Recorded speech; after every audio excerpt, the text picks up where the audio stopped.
Se você chegou até aqui, você já é uma pessoa abençoada. E você pode ajudar a abençoar outras pessoas. Compartilhe este vídeo com seus grupos de mensagens e inscreva-se no canal. E não se esqueça, deixe seu like e seu comentário. Gratidão!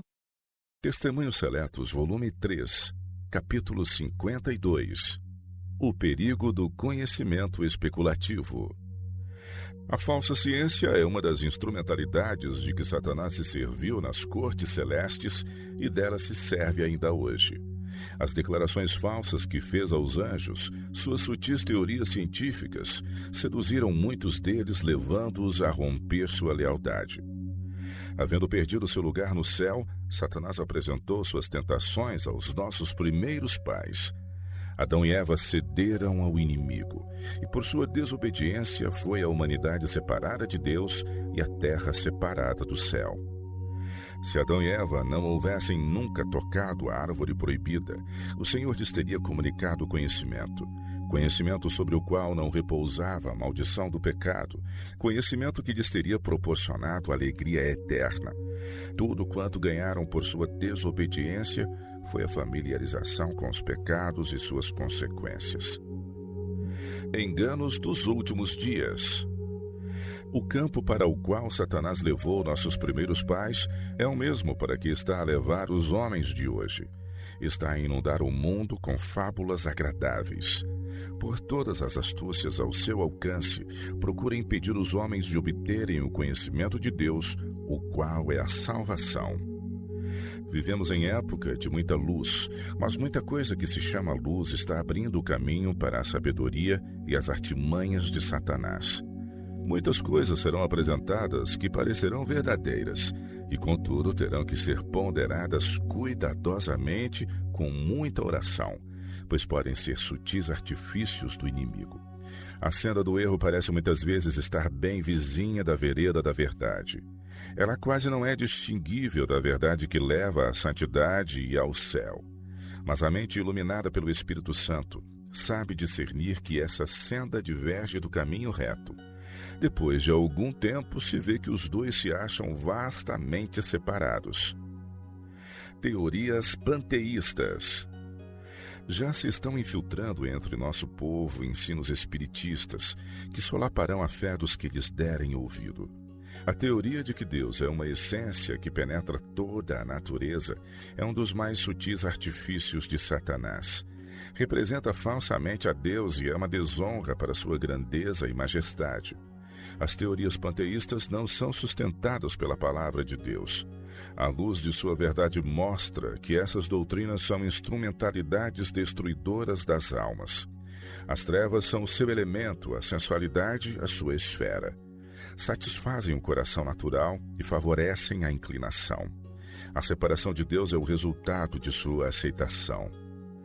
Nossa condição tornou-se pelo pecado sobrenatural, e o poder que nos restaura tem que ser sobrenatural, do contrário não terá valor. Há um só poder capaz de romper no coração do homem a força do mal, e esse é o poder de Deus em Jesus Cristo. Unicamente pelo sangue do crucificado pode haver purificação do pecado. Sua graça tão somente pode habilitar-nos a resistir às tendências de nossa natureza caída e sujeitá-las. A este poder tornam sem efeito as teorias espiritistas acerca de Deus. Se Deus é uma essência que penetra toda a natureza, Ele então habita em todos os homens, e para alcançar a santidade basta o homem desenvolver a capacidade que tem em si mesmo. Estas teorias, seguidas até a sua conclusão lógica, derribam toda a organização cristã. Removem a necessidade da expiação e fazem do homem o seu próprio salvador. Essas teorias a respeito de Deus tornam sem efeito a sua palavra, e os que as aceitam estão em grande perigo de ser, afinal, levados a considerar a Bíblia toda uma obra de ficção. Podem eles considerar a virtude melhor que o vício, mas sendo Deus removido de sua posição de soberania, põem a confiança no poder humano que sem Deus está destituído de valor. A vontade humana desajudada não tem real poder para resistir ao mal e vencê-lo. As fortalezas da alma acham-se derribadas. O homem não tem barreira que o proteja do pecado. Uma vez rejeitadas as restrições da palavra de Deus e de seu Espírito, não sabemos a que profundezas pode o homem cair. Os que continuarem a manter essas teorias espiritualistas hão de, sem dúvida, comprometer sua experiência cristã, cortar a ligação com Deus e perder a vida eterna. Os que semeiam enganos acerca de Deus e da natureza, os que inundam o mundo com ceticismo, são inspirados pelo inimigo caído que é também estudante da Bíblia, sabe qual a verdade essencial para o povo e empenha-se em distrair as mentes das grandes verdades destinadas a prepará-las para o que está prestes a sobrevir ao mundo. Vi as consequências desses fantasiosos pontos de vista acerca de Deus, na apostasia, espiritismo e amor livre. A tendência para o amor livre que esses ensinos encerram estava tão disfarçada que, a princípio, era difícil tornar claro o seu verdadeiro caráter.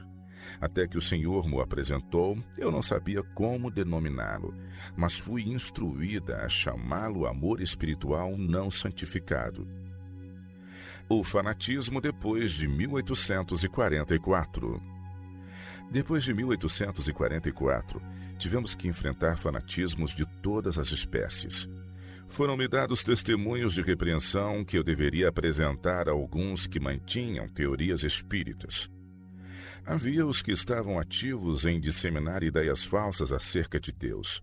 Foi-me dada a luz de que esses homens estavam tornando sem efeito a verdade por meio de seus falsos ensinos. Fui instruída de que estavam desviando almas, apresentando teorias especulativas relativamente a Deus. Dirigi-me ao lugar onde se encontravam e apresentei-lhes a natureza de sua obra. O Senhor me deu força para lhes revelar claramente o seu perigo. Entre outros pontos de vista, sustentavam que os que se achassem uma vez santificados não poderiam mais pecar. Seu ensino falso estava operando grande mal entre eles mesmos e entre outros. Estavam adquirindo influência espiritista sobre os que não viam o mal dessas teorias vestidas de lindos trajes. A doutrina de que todos eram santos levara à crença de que as afeições dos santos não levariam nunca ao mal. A consequência desta crença foi o cumprimento dos maus desejos de corações que, embora professassem ser santos, estavam longe da pureza de pensamentos e de vida.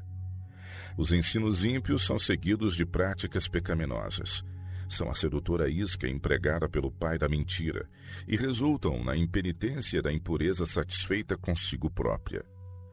Este é apenas um dos casos em que fui chamada a repreender os que estavam apresentando a doutrina de um Deus impessoal permeando toda a natureza e erros semelhantes. Repetir-se-ão experiências do passado. A experiência do passado há de repetir-se. No futuro, as superstições de Satanás assumirão novas formas. Erros serão apresentados de maneira agradável e lisonjeira. Falsas teorias revestidas de trajes de luz apresentar-se-ão ao povo de Deus. Assim, procurará Satanás enganar, se possível, até os escolhidos. As mais sedutoras influências serão exercidas, mentes serão hipnotizadas.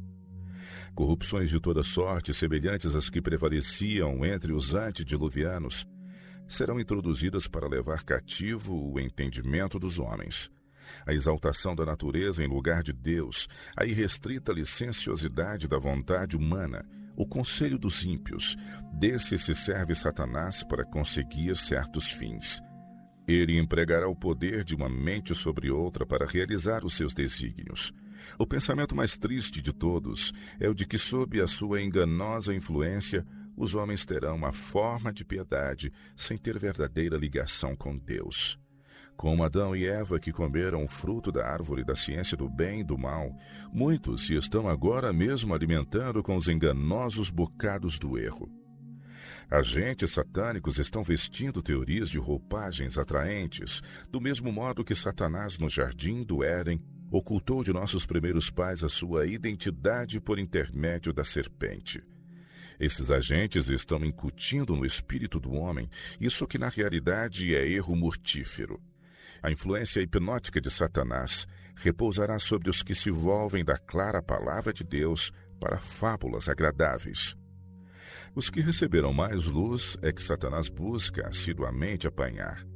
Ele sabe que, se conseguir enganá-los, eles, sob o seu domínio, revestirão o pecado com trajes de justiça, levando muitos a desviarem-se.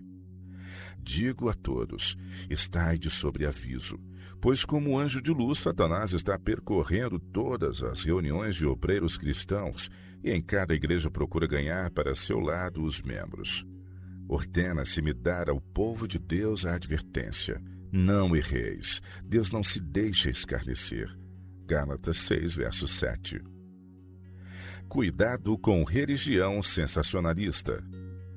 Precisamos no tempo atual de homens espirituais na causa de Deus. Homens que sejam firmes nos princípios e tenham compreensão clara da verdade. Tenho sido instruída de que não é de doutrinas novas e fantasiosas que o povo precisa. Não necessitam de conjecturas humanas. Precisam do testemunho de homens que conhecem e praticam a verdade. Homens que compreendam a ordem dada a Timóteo e lhe obedecem. Que pregues a palavra, instes a tempo e fora de tempo, redarguas, repreendas, exortes, com toda a longanimidade e doutrina. Porque virá tempo em que não sofrerão a sã doutrina, mas tendo comichão nos ouvidos, amontoarão para si doutores conforme as suas próprias concupiscências, e desviarão os ouvidos da verdade, voltando às fábulas. Mas tu, sê sóbrio em tudo, sofre as aflições, faze a obra de um evangelista, cumpre o teu ministério. 2 Timóteo 4, de 2 a 5. Andai firme e decididamente, calçando os pés com a preparação do evangelho da paz. Podeis estar certos de que religião pura e imaculada não é religião sensacional. Deus não pôs sobre ninguém o encargo de estimular o apetite pelas doutrinas e teorias especulativas. Meus irmãos, conservai fora de vossos ensinos estas coisas. Não permitais que façam parte de vossa experiência. Não seja por elas manchada a obra de vossa vida. A advertência contra falsos ensinos. Uma advertência contra os falsos ensinos encontra-se na carta de Paulo aos Colossenses. Declara o apóstolo que o coração dos crentes deve estar unido em caridade e enriquecido na plenitude da inteligência para conhecimento do mistério de Deus, Cristo, em quem estão escondidos todos os tesouros da sabedoria e da ciência. E digo isto, prossegue ele, para que ninguém vos engane com palavras persuasivas. Como, pois, recebestes o Senhor Jesus Cristo, assim também andai nele, arraigados e sobreedificados nele e confirmados na fé, assim como fostes ensinados, abundando em ação de graças. Tende cuidado para que ninguém vos faça presa sua por meio de filosofias e vãs sutilezas, segundo a tradição dos homens, segundo os rudimentos do mundo e não segundo Cristo, porque nele habita corporalmente toda a plenitude da divindade, e estáis perfeitos nele, que é a cabeça de todo o principado e potestade. Colossenses 2, de 2 a 10. Sou instruído a dizer ao nosso povo, sigamos a Cristo. Não vos esqueçais de que ele é quem deve ser em tudo o nosso modelo. Podemos com segurança rejeitar as ideias que não se encontram em seus ensinos. Apelo para nossos pastores, para que se certifiquem de que tenham os pés firmados na plataforma da verdade eterna. Cuidai de que não sigais o impulso, chamando-lhe o Espírito Santo. Alguns há que estão em perigo neste sentido. Incito-os a serem sãos na fé, capazes de dar a todo o que lhe pedir a razão da esperança que têm. Espíritos desviados do dever presente. O inimigo está procurando desviar o espírito de nossos irmãos e irmãs da obra de preparar um povo que subsista nestes últimos dias. Seus sofismas destinam-se a desviar a mente dos perigos e deveres do momento. Avaliam em nada a luz que, por intermédio de João, Cristo deu ao seu povo para isso descendo do céu. Ensinam que as cenas que estão justamente diante de nós não são de importância suficiente para merecer atenção especial. Tornam de nenhum efeito a verdade de origem celestial. Roubam ao povo de Deus sua experiência passada, dando-lhes em seu lugar uma ciência falsa. Assim diz o Senhor: ponde-vos nos caminhos e vede e perguntai pelas veredas antigas qual é o bom caminho e andai por ele. Jeremias 6, 16. Não procure ninguém remover os alicerces de nossa fé, os alicerces lançados no princípio de nossa obra, pelo piedoso estudo da palavra e pela revelação. Sobre estes alicerces temos estado a construir nestes 50 anos passados. Poderão os homens supor que tenham achado um novo caminho e sejam capazes de lançar um alicerce mais firme do que o já lançado. Mas isto é grande engano. Homem nenhum poderá pôr outro fundamento além do que já foi posto. No passado, muitos têm empreendido o reerguimento de uma nova fé, o estabelecimento de novos princípios.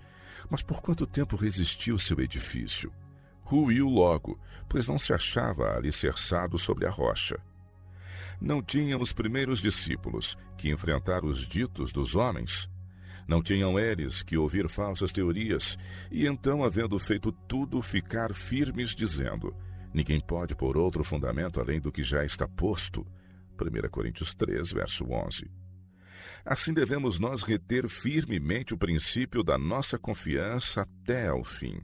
Palavras de poder têm sido enviadas por Deus e por Cristo a este povo, tirando-os do mundo ponto por ponto, para a clara luz da verdade presente. Com os lábios tocados de fogo sagrado, têm os servos de Deus proclamado a mensagem. A linguagem divina tem confirmado a genuinidade da verdade proclamada. Renovamento do positivo testemunho. O Senhor pede o renovamento do positivo testemunho apresentado em anos passados. Ele pede uma reforma da vida espiritual. As energias espirituais do seu povo têm por muito tempo estado entorpecidas, mas há de haver um ressurgimento da morte aparente. Pela oração e confissão do pecado, precisamos preparar o caminho do Rei. Ao fazermos isso, sobrevir-nos-á o poder do Espírito. Precisamos da energia pentecostal. Ela virá, pois o Senhor prometeu enviar o seu Espírito como o poder todo vencedor. Tempos perigosos nos estão à frente. Todo o que possui o conhecimento da verdade deve despertar e colocar-se corpo, alma e espírito sob a disciplina de Deus. O inimigo está em nosso encalço. Precisamos estar bem despertos em guarda contra ele. Precisamos revestir-nos de toda a armadura de Deus. Temos que seguir as direções dadas por meio do espírito de profecia. Temos que amar a verdade para este tempo e a ela obedecer. Isto nos guardará de aceitar fortes enganos. Deus nos falou por sua palavra. Falou-nos pelos testemunhos para a igreja e pelos livros que têm ajudado a esclarecer o nosso dever presente, bem como a posição que devemos ocupar agora. As advertências que têm sido dadas, mandamento sobre mandamento, regra sobre regra, devem ser tomadas a peito. Se as menosprezarmos, que desculpa poderemos apresentar? Rogo aos que estão trabalhando para Deus que não aceitem o espúrio em lugar do genuíno. Não permitais que a razão humana seja posta, onde deveria estar a verdade divina e santificadora. Cristo está aguardando oportunidade para acender fé e amor no coração dos seus. Não recebam as teorias errôneas o apoio do povo que deve estar firme na plataforma da verdade eterna. Deus apela para nós, a fim de que nos mantenhamos fiéis aos princípios fundamentais que se baseiam sobre a autoridade inquestionável. Buscar o primeiro amor. No coração de muitas pessoas que estão na verdade há muito tempo, entrou um espírito inflexível e afeito a julgar. São severos, críticos, murmuradores. Alçaram-se ao assento do juízo para pronunciar as suas ideias. Deus lhes roga que daí desçam e se prostrem diante dele em arrependimento, confessando os seus pecados. Ele lhes diz: tenho, porém, contra ti que deixaste a tua primeira caridade. Lembra-te, pois, de onde caíste, e arrepende-te, e pratica as primeiras obras, quando não brevemente a te virei, e tirarei do seu lugar o teu castiçal, se não te arrependeres. Apocalipse 2, versos 4 e 5. Estão se empenhando por conseguir o primeiro lugar, e por suas palavras e atos ferem muitos corações.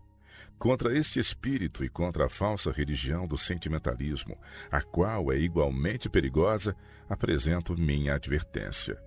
Prestai ouvidos, irmãos e irmãs. Quem é vosso guia? Cristo ou o anjo que caiu do céu? Examinai-vos a vós mesmos e vede se estáis sãos na fé. A palavra de Deus é a salvaguarda. Nossa senha deve ser a lei e ao testemunho. Se eles não falarem segundo esta palavra, é porque não têm iluminação. Isaías 8, verso 20, versão trinitariana. Temos a Bíblia repleta da mais preciosa verdade. Ela contém o alfa e o ômega do conhecimento. A Escritura, dada por Deus por inspiração, é proveitosa para ensinar, para redarguir, para corrigir, para instruir em justiça, para que o homem de Deus seja perfeito e perfeitamente instruído para toda a boa obra. 2 Timóteo 3, versos 16 e 17. Tomai a Bíblia para vosso livro de estudos. Todos podem compreender suas instruções. Rogo aos nossos pastores, médicos e a todos os membros da igreja que estudem as lições que Cristo deu aos seus discípulos exatamente antes de sua ascensão. Essas lições contêm instruções de que o povo precisa. A vida eterna só se alcança comendo a carne e bebendo o sangue do Filho de Deus. Na verdade vos digo, disse Cristo, que aquele que crê em mim tem a vida eterna. Eu sou o pão vivo que desceu do céu. Se alguém comer deste pão, viverá para sempre, e o pão que eu der é a minha carne, que eu darei pela vida do mundo. Quem come a minha carne e bebe o meu sangue tem a vida eterna, e eu o ressuscitarei no último dia. Porque a minha carne verdadeiramente é comida, e o meu sangue verdadeiramente é bebida. Quem come a minha carne e bebe o meu sangue permanece em mim e eu nele. O Espírito é o que vivifica, a carne para nada aproveita. As palavras que eu vos disse são Espírito e vida. João capítulo 6, versos 47, 51 e de 54 a 56 e 63. Cristo roga ao seu povo que creia e pratique sua palavra. Os que receberem e assimilarem essa palavra, tornando-a parte de cada ação, de cada atributo de caráter, hão de tornar-se fortes na força de Deus. Ver-se-á que sua fé é de origem celestial. Não se desgarrarão para veredas estranhas. Seu espírito não se volverá para uma religião de sentimentalismo e excitamento. Perante anjos e homens permanecerão como os que têm caráter cristão forte e coerente. No áureo incensário da verdade apresentado nos ensinos de Cristo, temos aquilo que convencerá e converterá almas.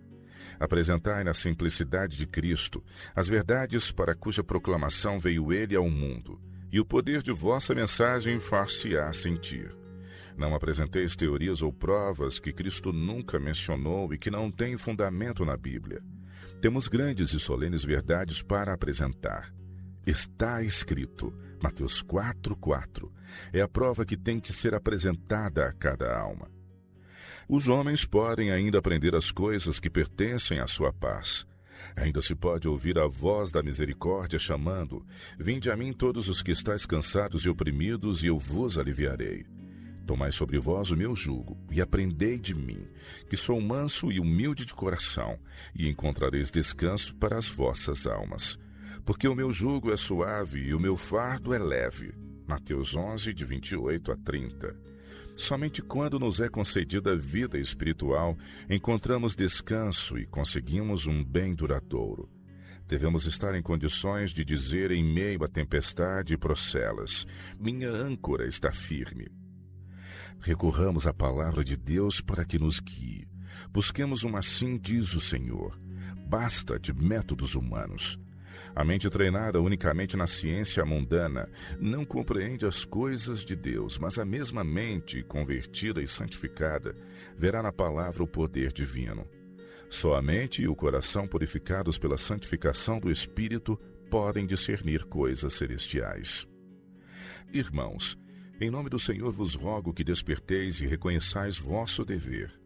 Renda-se o vosso coração ao poder do Espírito e tornar-se-á sensível aos ensinamentos da palavra. Então sereis capazes de discernir as coisas profundas de Deus. Oxalá Deus sujeite o seu povo à profunda operação de seu Espírito. Leve-os ele a despertar, a reconhecer o perigo em que estão e a preparar-se para o que está para sobrevir à terra. Estudar o Apocalipse. A João, o Senhor revelou os assuntos que viu serem necessários para o seu povo nos últimos dias. As instruções que deu encontram-se no livro de Apocalipse. Os que querem ser coobreiros de nosso Senhor e Salvador Jesus Cristo mostrarão profundo interesse nas verdades que se encontram nesse livro. Pela pena e pela voz procurarão tornar claras as coisas maravilhosas para cuja revelação Cristo veio do céu. Revelação de Jesus Cristo, a qual Deus lhe deu para mostrar aos seus servos todas as coisas que brevemente devem acontecer, e pelo seu anjo as enviou e as notificou a João, seu servo, o qual testificou da palavra de Deus e do testemunho de Jesus Cristo, e de tudo o que tem visto. Bem-aventurado aquele que lê e os que ouvem as palavras desta profecia, e guardam as coisas que nela estão escritas, porque o tempo está próximo. Apocalipse capítulo 1, versos de 1 a 3. As solenes mensagens que foram dadas em sua ordem no Apocalipse devem ocupar o primeiro lugar no espírito do povo de Deus. Não devemos deixar que qualquer outra coisa nos domine a atenção.